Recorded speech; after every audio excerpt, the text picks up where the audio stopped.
Hello and welcome to this Michelson's webinar.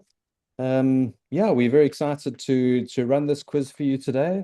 We've been working hard at it, and Karoba and I have actually just spent 2 days at an AI policy, um, they call it a summer school, but we've been thinking a lot about AI governance recently, and we've built that knowledge and learnings into today's session. So hopefully we can make this a really useful, interesting, and entertaining session, I think is what we're aiming for. And so yeah, today you've got myself, John Giles, and I'm the host and also facilitating. But then we've got Karoba Mokoena, who is going to be the quiz master today, and she's going to be leading us through this quiz. And hopefully some of you have been to our quizzes in the past. We've run many of them and had lots of really good feedback from people. They're a really fun, engaging way to look at some content, learn, and also benchmark yourself against some of your peers as well, I think is what's quite fun. Um, and so those of you who haven't done a quiz before, don't worry. It's very easy to do from a technical perspective. And yeah, it's going to be a good way to get into this. Karob, anything you'd like to share in the introductories? Oh, yes, John. I just want to say I'm very excited about our quiz today. I think this will be a really fun, interactive way for all of us to really get comfortable with AI governance or really feel like we're on our way somewhere with it. So I'm really looking forward to your answers and to see maybe who's the winner. I don't know. That's something that I'm excited to see. Yes, Mm. absolutely. So, yeah, thanks. I'm just seeing in the chat. So I think we've removed the AI meeting assistants. We don't let them attend. Um, and you can always add comments in the chat. So we want today to be really interactive. So the chat is a great place for making comments. There's a Q&A box where you can put your Q&As. We will at the end look at see if there are any questions there that we can contribute or we can answer and deal with. But there's going to be lots of interaction through the quiz. So that goes through a lot. There are about 30 questions, and it'll take the full hour. And as Caraba says, we'll have a winner at the end, and the winner gets bragging rights. I'm afraid we don't have any cool prizes to give you. Um, I did have for the one on cryptocurrency, I had a prize of a fake Bitcoin, which people quite liked. But today we don't. Well, we've got bragging rights as the prize. All right. So let's go across to Menti itself, and let's get cracking. Um,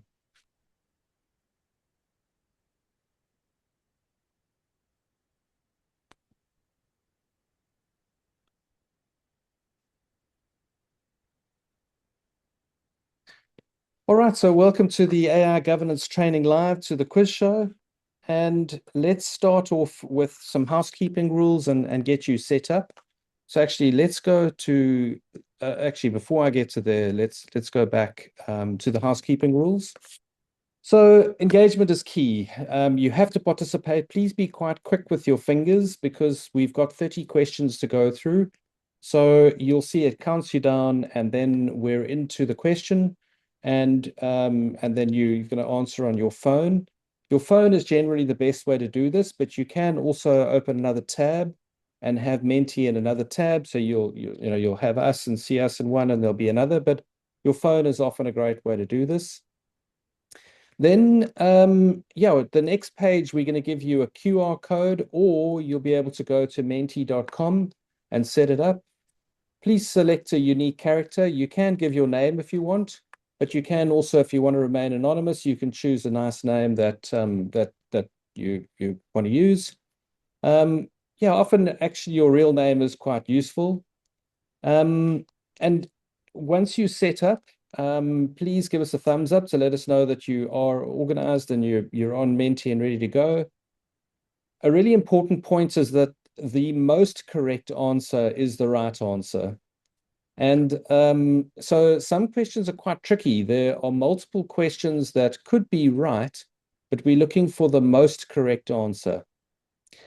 And yeah, so we're going to give you time to respond. And here's the next slide. You can either go to menti.com and enter that code, or you can use the QR code on the right. And yeah, if you could give us a thumbs up when you've managed to get that organized. I can see 14 people, 15, 16 are already set up. So we're looking good. And just while you're doing that, I think, AI governance is a newish topic. A lot of people are quite daunted by it. And really, this is the intention today, is to try and help you with some of the essential concepts of it, get you up to speed with what some of the latest developments are, what it's all about, and help you to make a start with AI governance. All right, so we're at 28. I think that there are a few more people. If you're having trouble, you could maybe let us know in the chat, and I can try, or Karabo can try, and one of us can try and resolve that for you. So what we're going to do is we've got 3 questions which are testing questions. They don't count towards the quiz, and you're not going to win any points for these 3 questions. So those get you going. So don't worry if you miss these 3, and then that'll give you a bit more time in order to get set up. All right, so you'll see that you can, at the top, it's got their menti.com and the code. So you can always use that to get set up rather than the QR code. But the first question is, how do you feel about AI governance? And here we want to start with your feelings. Are you feeling anxious about it, excited about it? It'll be good to see your views. And the more time somebody mentions the word, the bigger it is in the word cloud.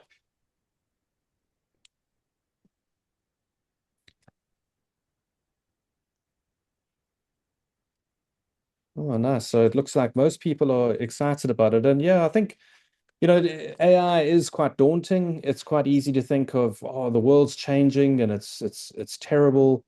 But I think for me, I'm really trying to look at it optimistically and trying to think of, there's a whole new exciting world coming. There are opportunities, and let's embrace it. Let's go forward, and let's make the most of it, is how I'm thinking about it. And it looks, yeah, many of you are saying I'm excited, eager, interested. Nice.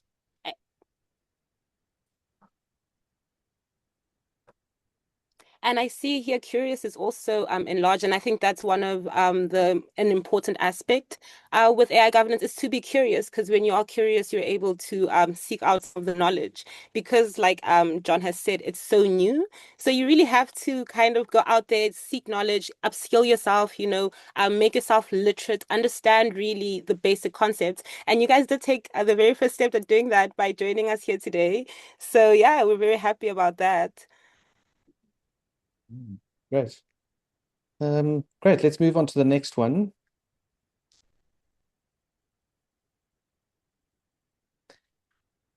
Perfect. So this is a bit of a cheeky one. Krabbe, do you want to take us through this one? Yes, of course. So, how do you think AI feels about you? This is a very interesting, hungry, indifferent.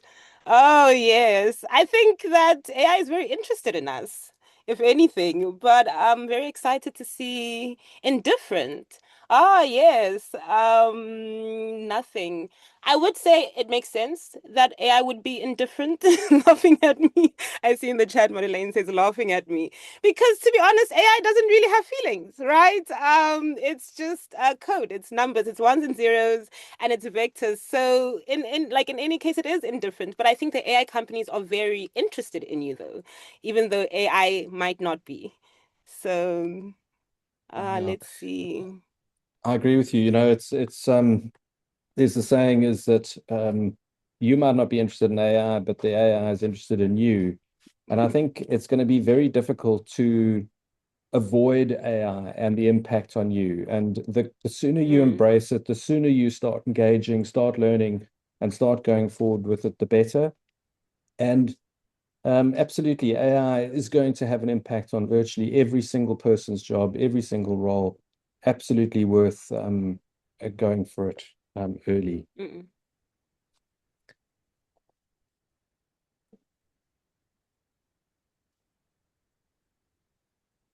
Robert, do you want to talk through this one? Yes. Okay. So, yeah, we're asking like how integrated is AI in your organization's current workflows, right? And I think this is very important because we have high adoption rates in certain sectors, and in other sectors we might have like more resistance, and also in other types of organizations, depending on how resistant to change people are within the organization, we might have low adoption there as well. So, mm, let's see, we see individuals just use different AI tools. That's very interesting. We have 11 there, and then not integrated at all, which is interesting. Let's see, it's in most tools and software we use. Okay, and that's I think is very interesting here is that right now we see a lot of tools, traditional tools and software that organizations were using before, get AI features, and so even if you're not going out and really seeking for AI tools to incorporate in your workflows, the businesses or your vendors already have done that for you in a way. And so that's also something to be cognizant of there. Okay, great. Let's move on to the next slide. Yeah, so this is just to get an idea of your role in the organization. It's always good to know the audience, and yeah, if it's other, please add that to the chat. It'll be good to see that there.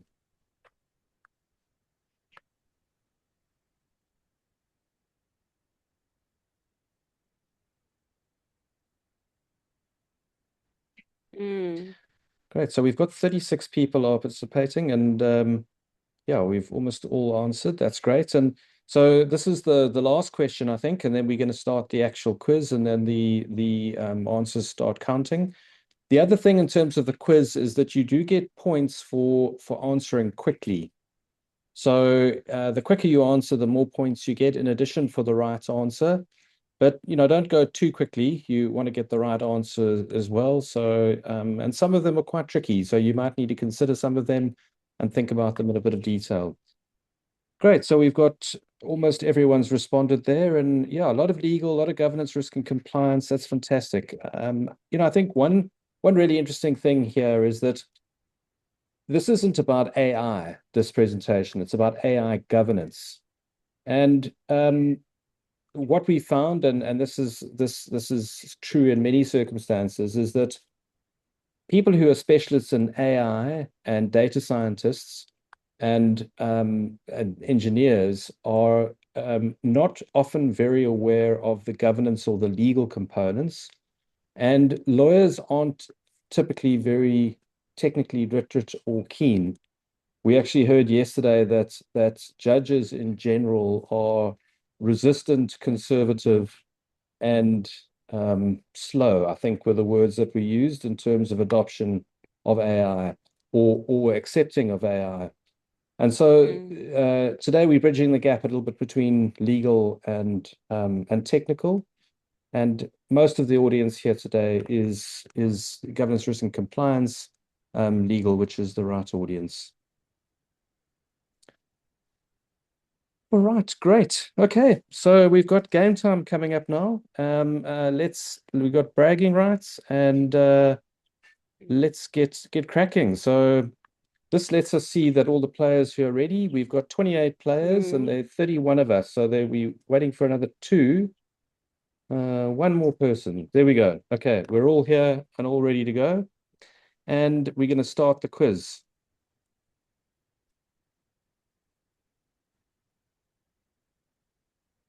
Okay, so you need a high level of technical expertise to govern AI.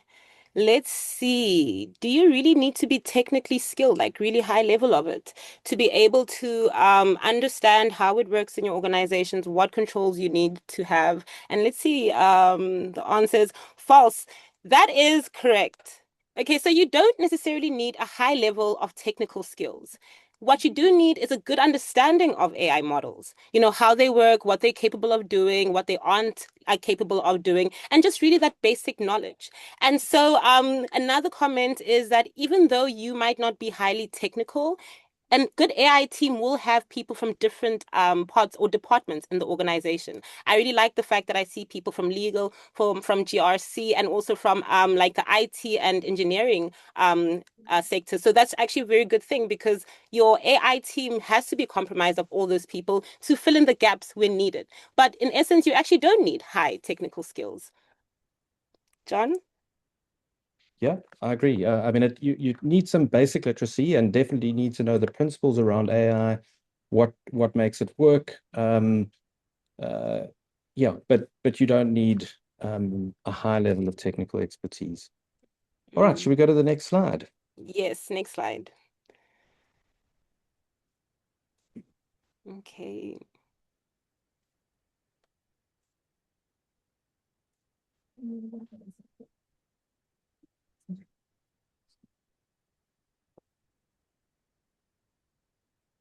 AI governance is only relevant for highly advanced AI systems. Now, highly advanced AI systems, you know, you would think are systems that employ things like computer vision or even machine learning, you would think.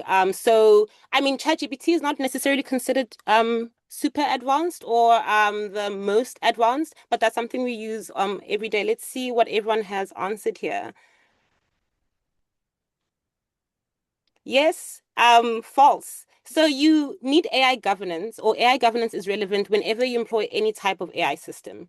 And that is because once you have AI, the AI tool, under your supervision or under your human oversight, then you can decide, okay, this is low risk or minimal risk. We don't have to allocate resources and time to it. But you need to be aware of the AI tools that are used in your organization. That is very important. And you need to be also aware of maybe some changes that occur with that tool. Like I spoke about earlier, that certain tools do develop certain features over time. You know, in the AI ecosystem, like in a month, a tool can go from, you know, barely being agentic to being super autonomous, you know, so the timelines are very fast. So that's why you really need to have a good understanding of all the AI tools in your organization. And that's why AI governance would be relevant for all of them.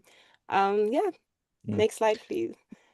Yeah, those are some easy ones. So Yeah. they're gonna start ramping up. We're warming you up, you know, we can't throw you in the deep cold water yet. Okay, let's see. Oh, we all right, Mm, let's go. yeah. What is the primary purpose of AI governance? So some people might say it's to prevent employees from using AI tools or automating GRC, enabling lawful, ethical, and safe AI use, supporting data governance programs, or all of the above. You know, AI governance has a place in your organization. It has a place where it sits. And what is the purpose of it? Why would it be there? Oh, that was actually perfect. Well done, Yes. everyone.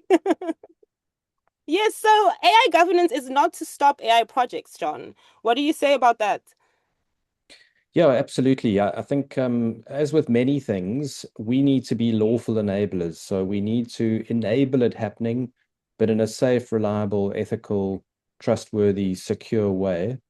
And you know, we can also use AI tools in GRC. So there are incredible uses, and we should also be looking at how we can use AI to achieve our objectives. But I think you almost everyone got the right answer that that is the Yeah, primary focus of what we're trying to achieve. yes, that's correct. I mean, maybe another point here is obviously data and AI kind of go hand in hand, and Mm, data governance is absolutely critical. So you've got to be thinking of data governance and AI governance together, and so that the one person who voted for that that is right, but it's not the most correct answer. So let's okay. have a quick look at the leaderboard. Um, yeah, so those extra points that you saw added, those were for speed. And there we have our leaderboard. Oh wow. And I mean the top and the first and second are not so far apart. And that really does go with speed. So it's really quick thinking, have your fingers ready and yeah. But it's looking good so far. The gaps are not Mm. so big. So Now the yeah. gap's not big at all. It's No. anybody's quiz here to win. Yes, exactly. So let's go. All right, I think Uh, everyone's ready. There we go. okay. All right, which is the most correct definition of an AI system for governance? Okay, so I mean, there is no one definition, even in practice or even in the academic field. There are so many definitions of what an AI system is. And so I think it's very important to be able to define it for your organization so you know exactly what it is you'll be governing. Yeah.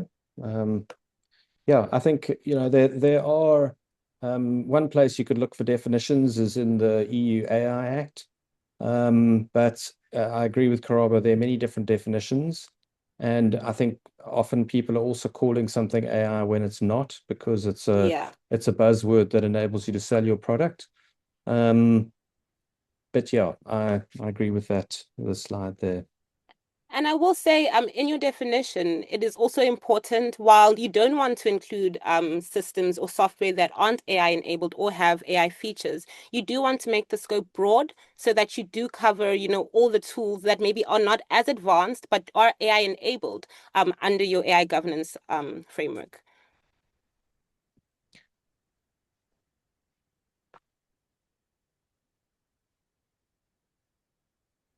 Okay. Waiting for a few. I think the lion was lost this time. Let's see if the lion's lost the next time. Oh, no, the fish is Okay. lost. Okay. Um, So your organization commissions a third party to develop a tool, an AI tool, and then you put it on the market. So what is your role? So your organization is the one that's putting it on the market, but you have a third party develop it for you. So understanding your role in the AI ecosystem is very important because this like helps you understand what is your role and your responsibilities towards that AI tool. So here we have provider, yes. So provide I see at least 11 people, majority said provider, and this is true. Okay, so you're not the developer because you didn't develop the tool, but you're the provider, and the provider almost has I would say similar or identical, very high requirements, at least in the EU AI Act, right? Because you are the one putting it on the market, so you are the one providing it to people. You have the responsibility to make sure that the tool is operating in a safe and secure way, right? So that is very important. And when you are the deployer, you would have different requirements or obligations. And a deployer is a person who, for example, in your organization, you buy an AI tool and then you deploy it. So you have it in your workflows and in your in how your organization works. Then you're a deployer there. Yeah, John. Yeah, I mean these definitions they vary slightly, but I mean if we take just Microsoft Copilot, there Mm, Microsoft, well, you could argue that OpenAI was the developer, Microsoft's mm, the provider, your organization's the deployer. So if you're deciding to make Copilot available in your organization, you're deploying that system. And then the mm, users would be the people who are actually using it. And like with many things, like with data protection as well, it's really important to know what role your organization is playing because the rights and obligations and responsibilities are different based on the role that you are performing. mm.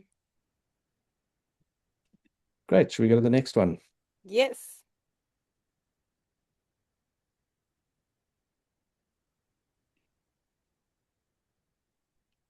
Okay. Um, I think we have everyone. Yeah. Okay, who is ultimately accountable for AI GRC? So we have the IT team, the governing body, legal, risk managers, or AI officers. So this is the person who's ultimately accountable, right? This is where the buck stops with this person, or yeah. So who would that be in the organization?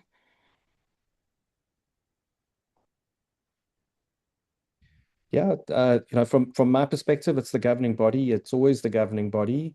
The AI officer is responsible but not accountable. But for sure, I think the AI officer and this role, we'll talk a bit more about it, is definitely a growing role in organizations. Um, yeah. Yes. And I think also an important thing, because your governing body is ultimately accountable, is having them briefed, because that's also one of their responsibilities under the Companies Act, to become AI literate, to understand AI in your organization, and then to set your strategy for it.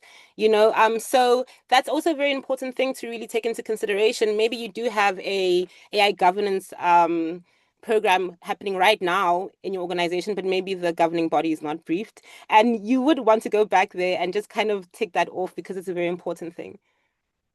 Yeah, and AI literacy is a really important concept. It's required in the EU, and America's just launched their AI literacy framework, their federal framework.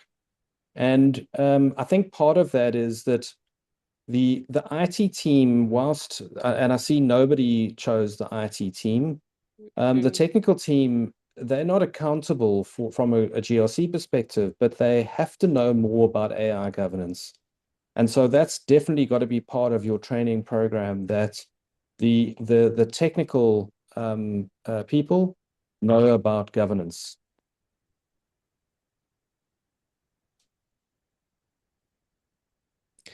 So Karaba, I can't see the chat. If there are any questions or chats, if you can see there that you think we should raise or talk about at the same time, then just let me know.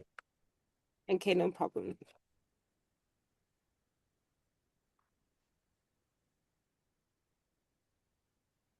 Okay.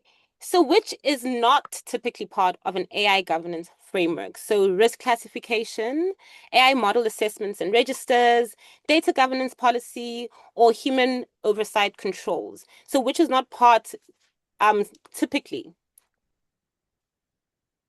So let's have a look here. Fast fingers, everyone.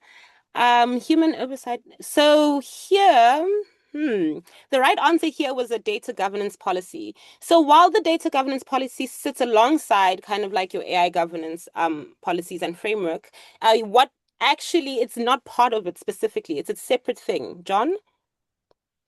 Yeah, I think this was a tricky question, and we're starting to get some tricky ones to make you think. Um, Data is so critical to AI, as we said, but really data governance should have been done already. We've obviously been processing, and we have a lot of data and records we've got years and years of it. Data governance is something that your organization should have been doing well. And obviously, you're not just using data in an AI context, you're using data in many contexts. So it's related, but it's not really part of AI governance. And what we find with lots of organizations who are wanting to really move forward fast with AI is that they've got a data problem.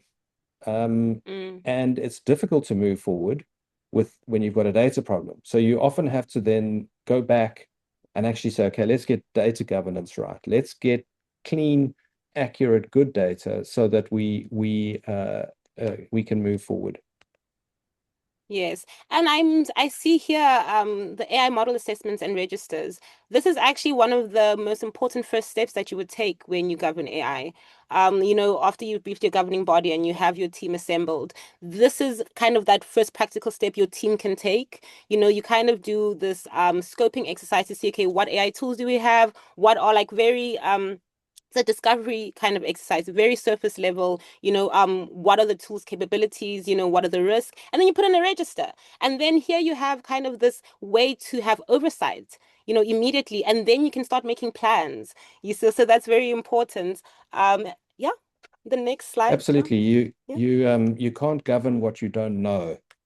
And that's what's happening in many organizations at the moment, is that many people are using AI, and a real trend that I've noticed is that often people are either, and I'm curious about this. I don't really know why, but they're reluctant to say that they're using AI. There's almost it's either embarrassment or it's they feel a bit like they're cheating or they shouldn't disclose it. And so there are many people who are going to be using AI and not saying anything about it. So Mm. that's shadow AI and causes real trouble. You need to know what's going on. And John, we have a question here from Tommy, and he says, "What about users that feed sensitive data into AI tools? That is surely there is surely an overlap there." Yeah, absolutely. I mean, that's one of the big challenges at the moment is that users are they're putting personal information, confidential information, trade secrets into prompts, into AI tools, and it's a serious risk for organizations. So absolutely, that's one of the key risks that we need to address as soon as possible. Yes. So yes, while there's an overlap, it's not integrally part of the AI governance framework. Yes. All right. Okay, 30 players ready. Let's go. All AI systems should be subject to the same controls. So this is essentially treating all your children alike, I guess, if you can think of it that way. What do you think, John? Yes or no? Or should I put you on I I'm going to wait until the the clock stops so that I don't give the answer away to anyone. Um, Yeah. Let's see what everyone false. Okay, yes. So, that is false. So not all AI systems should be subject to the same controls. Some systems are higher risk than others. And so it wouldn't necessarily make sense to implement the same risk treatment measures to a low risk AI system that you would to a high risk AI system. So that's why it's very important to have this really good risk classification. Look at this AI system and contextualize it in your organization.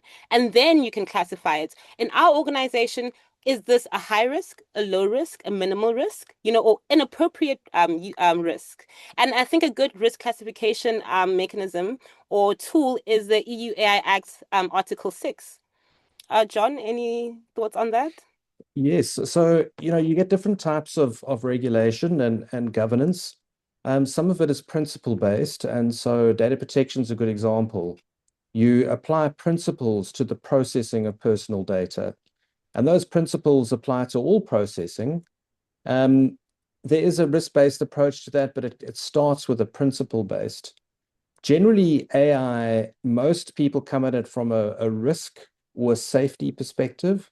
And so one of the first things that many organizations do is assess the risk and categorize it into a particular category and then apply different controls based on those risks. And if for example you're using AI to make credit decisions or to employment decisions, then the risk is much more significant, and therefore you need much more significant controls. Yes, that's true. All All right, I think right. Yep. leaderboard time.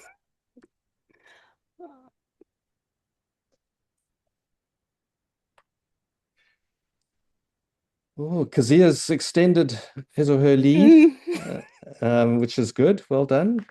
But Clippy's right up there. Cocky's there. Mm. Dice, Ted. Um, nice. Yeah, and I There's want to say, yeah. go for it.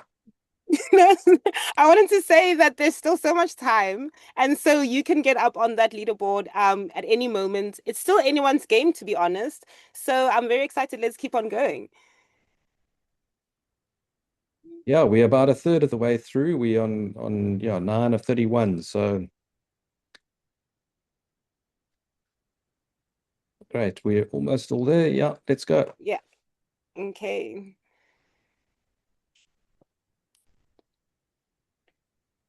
Your organization uses an AI model to like automate hiring approvals. What is the most appropriate governance mechanism? Let's see. Or response.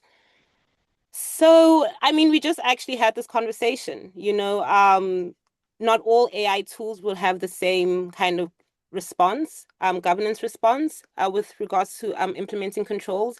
And so here we're just looking at what is the most appropriate response to something like hiring, like automating hiring.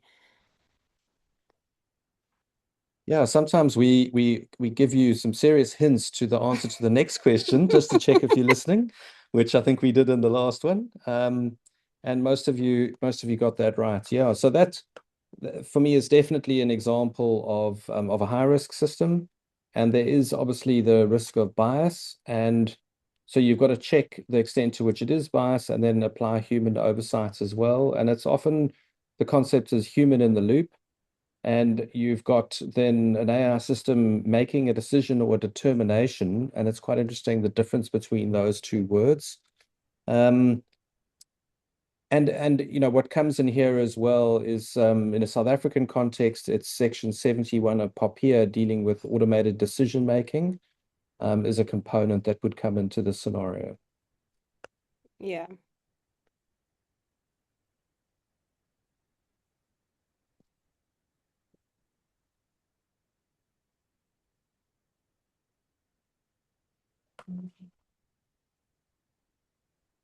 Okay, so who should be responsible for AI governance in an organization?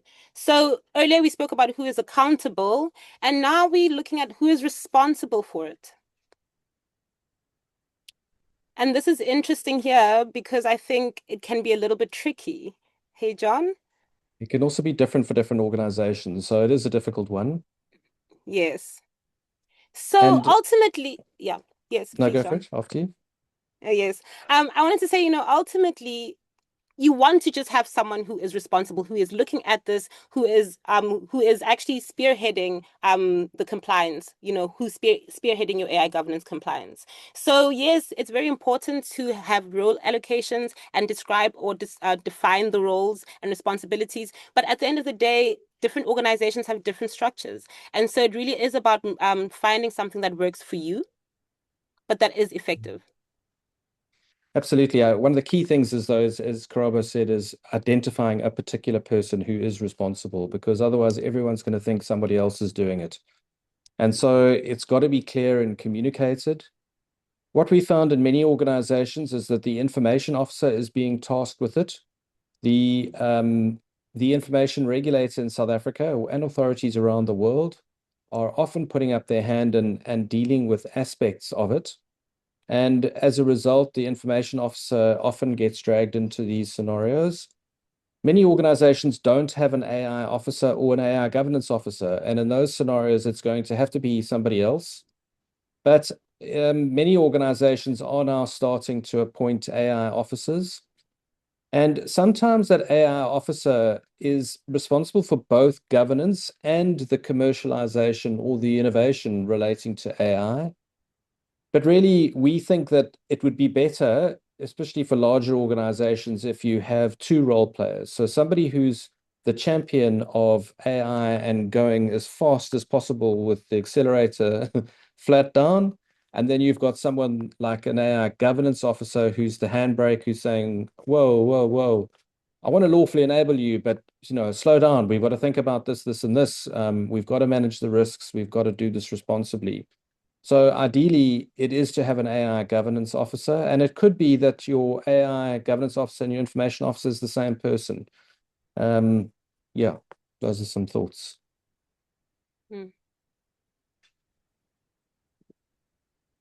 Okay.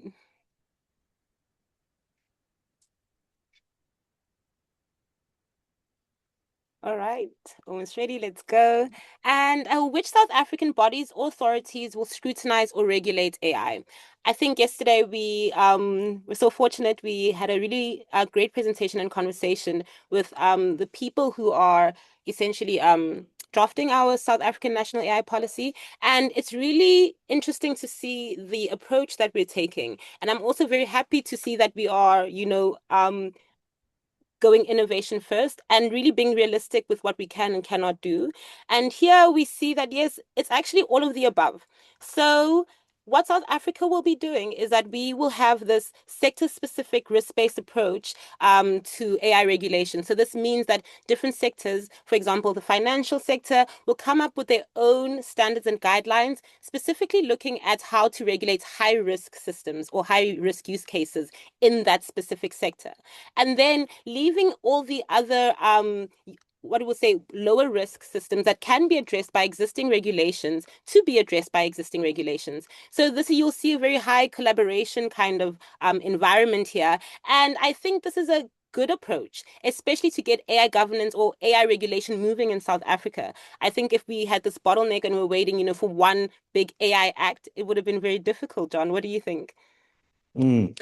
No, I agree, and I think we've got some more questions coming up that relate to this. So let's move on to Mm, the next ones. yes.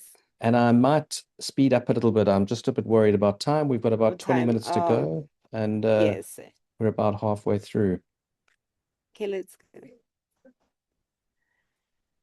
Okay, what is the most impactful risk to organizations when dealing with AI tools from third parties? So we have vendor lock-in, data lock-in, insufficient in-house capacity, or no guarantees of ethics by design. I think these are all very important considerations to make when procuring AI tools from third parties. But here, so, yes, I would say no guarantees of ethics by design is a very big risk. I think all of them here are risks to organizations, but we thought vendor lock-in was one. And this is also coming from conversations we had yesterday. Because of the nature of the integration of the AI tool in your workflow, it'll be so difficult to move from one vendor to the other, even when, for example, your vendor is not able to innovate at the speed or to the specification that you need. So this is something that I think organizations must be cognizant of, is to what degree are you integrating the AI tool in your organization, and to what degree are you able to move to another vendor if you need to, because that will also be able to impact your competitiveness. If your competitors can move to a better AI tool faster than you can, with all their workflows, I think that really puts you at a competitive disadvantage. Mm. I agree. It's a tricky one, that, but I agree that that was the top one. All right, let's go.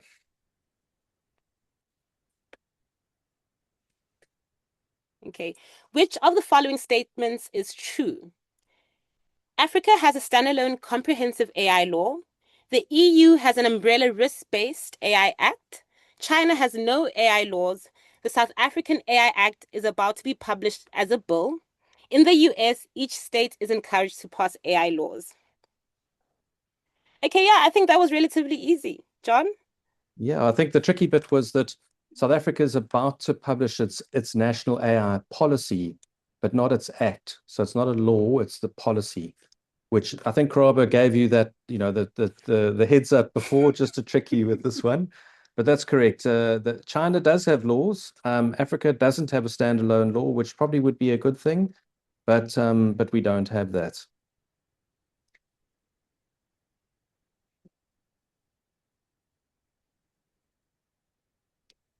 POPIA is relevant to AI governance only when your organization processes information that identifies a person. So is that true or is that false? And I mean, maybe in the chat, does everyone know what POPIA is? I think we hope that everyone would be aware of it. Okay, John, do you want to discuss this? Yeah, I think it's obviously there's all kinds of information in an AI system. It's only when personal information is involved, that's when data protection law becomes relevant. Let's have a look at the leaders. Oh, Dice looks like is making a run for it. Oh, let's see. Oh, Dice has moved up a lot, but Kezia is still top. Okay, Yeah. we've got no time to lose. The clock is running, so let's keep Okay, let's going, and go. we're gonna have to speed up a bit as well, I think. Okay. Which factor strongly increases an AI system's risk rating? Highly autonomous internal research use, low cost, makes decisions affecting individuals, and all of the above. So, like we discussed earlier, you want to rate the risk of the AI system so you can channel appropriate resources and time towards kind of like mitigating those risks. So let's see what everyone says here. So yeah, so once an AI tool makes decisions affecting individuals, I think that's when I mean all of I would say highly autonomous. That is, more or less correct. I think autonomy does increase risk rating, but I think once it affects individuals, it should be high risk. That's because there are so many other laws that automatically then just apply. For example, once it's individuals, then you have popular all of a sudden because maybe it could be about personal information. There can be discrimination laws that could apply, and and label. So there's so many other laws that apply immediately, or consumer protection laws that apply. So there's so many other laws that apply just immediately, just because it's affecting an individual. Yeah, good points.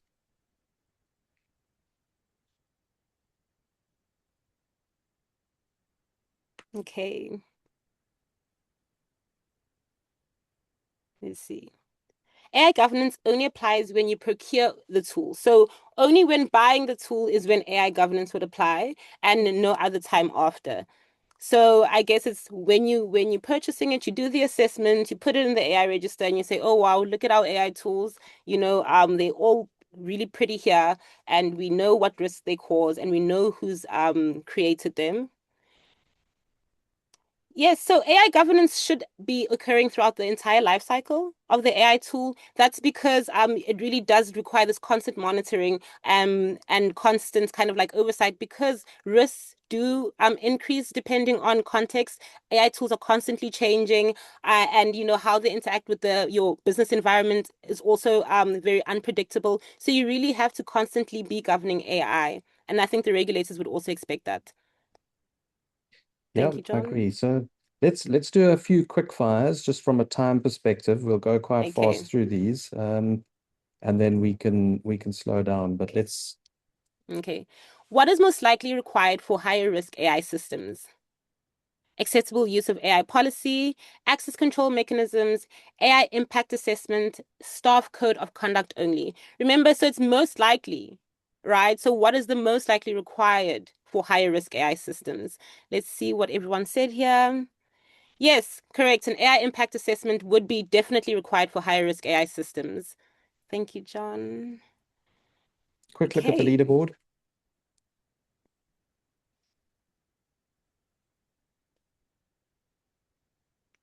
Bit of movement, but because he is still at the top. Yep. Okay, let's see. Staff are starting to use public generative AI tools to draft or customer letters without approval. What is the most correct response? So you assess the risk and you govern. You ban the practice. Well, nothing, because it's just communication. A staff must be able to explain, justify, and take ownership. So yes, assess risk and govern. You can't really stop people from using the tools, but you can like control how they use them. Yes, John, let's go. Quick fire questions. I hope you guys are ready with your answers. Quick fingers, because the time really does boost you. It gives you some extra points. So, how will a court decide an AI case where the law does not cover that aspect? I think this is something that organizations think about, right? Because at the end of the day, if you are accountable for the actions or anything that transpires because of the use of your AI tool, how would the court decide that? Are you liable? What would the court look at? And yes, all of the above. So the judges were first looking at existing laws and then kind of compare. We spoke about this yesterday with some judges at our talk, and they'll compare with other jurisdictions that have more mature laws on AI, and then it will also just follow basic rules and principles of law, which really will ultimately apply to most cases. Okay, quick fingers. Hmm. Okay, what is the main purpose of documenting AI decisions and controls? So documenting is also one of the requirements in the EU AI Act, is that you have documentation for all the things that you do, for all the steps that you take, and that you should be able to produce that documentation upon request from a regulator or an affected person, as it states in the Act. Okay, let's see. Okay, yes. Oh, I gave it away in the So yes, it is to Yes. demonstrate accountability to auditors and regulators. So that's Okay. the most appropriate, the most correct, but I think appropriate oversight is also an important one there as well. Yes. Okay. I hope everyone is still with us. Yes, everyone is still with us. AI literacy is only for members of the AI team. So only when you are on the AI team should you be AI literate. Um, so AI literacy really is about knowing how the tool works. I think we spoke about this earlier, what it does, what it cannot do, what are the risks that are posed by it. And I think that's actually an important thing because once you know the risks, then you're also able to act accordingly. And yes, it's it's for everyone. AI literacy is for everyone in your organizations and even your customers or your clients and how they can interact with the AI tools that maybe you deploy, and they have to use. So it's very important to educate as many people as you can so you can really benefit from that use case. Okay. Let's see. All right, question 23 out of 31. So we're almost there. And we'll just go a little quick on the next few. What is the first practical step in your organization to establish AI governance? So you're briefing your governing body, creating an inventory of AI use cases, become AI literate, or drafting an AI governance policy. So there are many steps to take with AI governance, but what is that first step that you will take? So now you've realized, oh, we need to govern it. What would you do first? And let's have a look here. Okay, yes. So you've already now, established that you need AI governance. You have your policy. The first practical step here is that you're going to have an AI inventory with all your AI use cases. And I think we spoke about that previously a little bit. Yeah, I think just quickly here, briefing governing body is obviously very important, but you want to be prepared when you go to the governing body, and that's why creating that inventory can be a good idea so that you have some information at your fingertips. But certainly getting a strategy from your governing body is absolutely crucial because they might say we're all about innovation and we're not about governance. And that is in many ways their call and what they can decide. But yeah, you want to be prepared before briefing your governing body. Yes. Okay. What should be in the AI register? So we spoke about doing that discovery exercise of your AI tool. So what would you then, what kind of questions would you ask in the AI register and what kind of information, I mean, in the AI discovery exercise, and then what would you put in the register from that exercise? I think this is very important because these are the things or the details that, would be required to prove kind of compliance and to allow you to govern properly. And yes, everything here. So you need a technical owner and vendor details, and you really do also have to know the capabilities and where it's used, especially also the data types that are used, so you can apply the appropriate risk controls for data protection.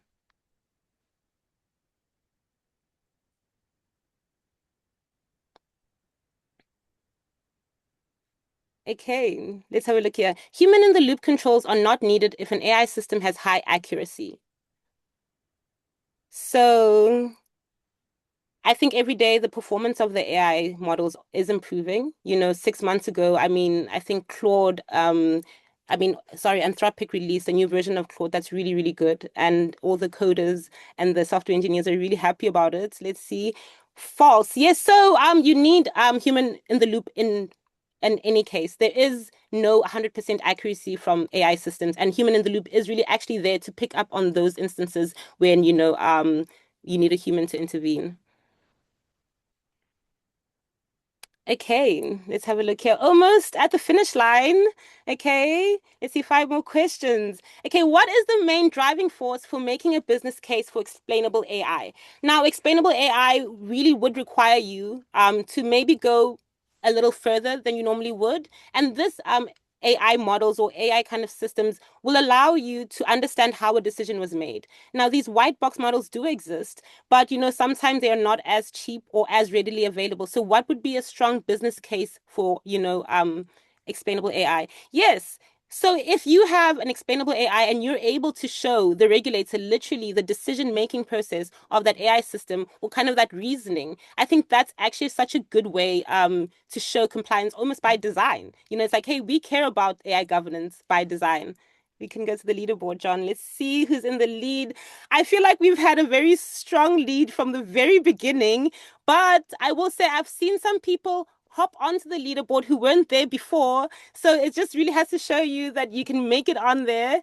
Um, okay, so let's go to the next question. What is model drift? Okay, I'm not sure if you've heard of this phrase before. Is it an AI enabled cyber attack, AI model performance, or behavior changing over time? Is it vendors changing the use case of their AI models, just changing what it can be used for? Is it slow responses from AI tools? So, what is model drift? So model drift is when an AI's behavior just changes over time. And this just happens by design of how the AI models are. So that's why human oversight is so important, because in one moment it's working perfectly. And then as time goes on, because of the interaction with the external environment, it starts to act otherwise. So for unintended purposes. Okay.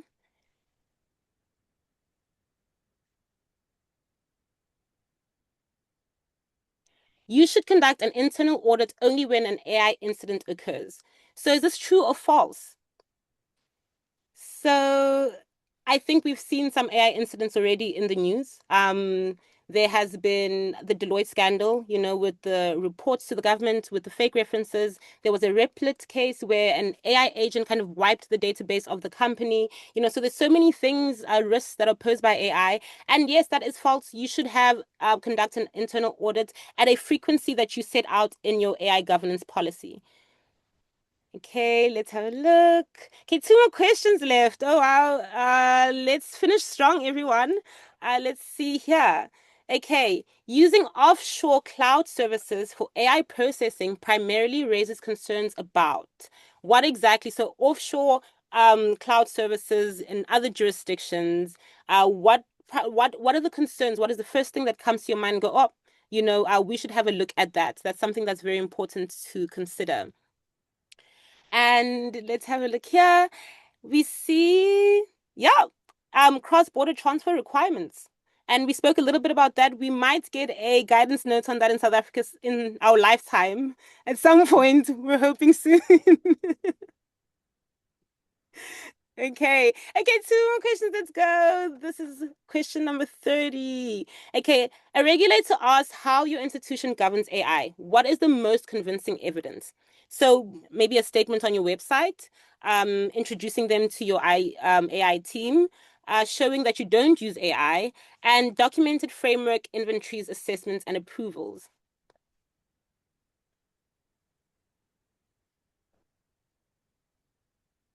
Okay. Yeah, oh, sorry, that is my mistake. It's you all are right. Sorry, documented framework inventories, assessments, and approvals is the correct answer. Then can we please go to the last slide, John? And AI is conscious. So there are some questions around AI consciousness. And the truth is it true or false? Do you think AI is alive? Is it conscious? And this is our last question. I think this is our bonus question. I just really want to hear what everyone thinks. What are your thoughts? I want to see maybe by the results here where everyone's mind is with that topic. I mean, I have my own strong stance, but let's see what you guys think. Yes, AI is just ones and zeros.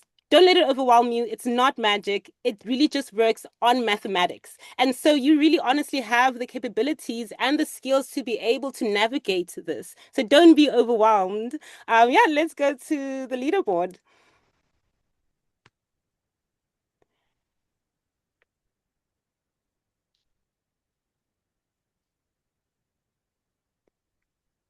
Okay. Yeah, wow. Keyser led from start to finish. Well done. No one managed to catch you. So congratulations and yeah, uh, and well done. Yeah, All good right. job. Yeah. Um, so I hope you enjoyed that.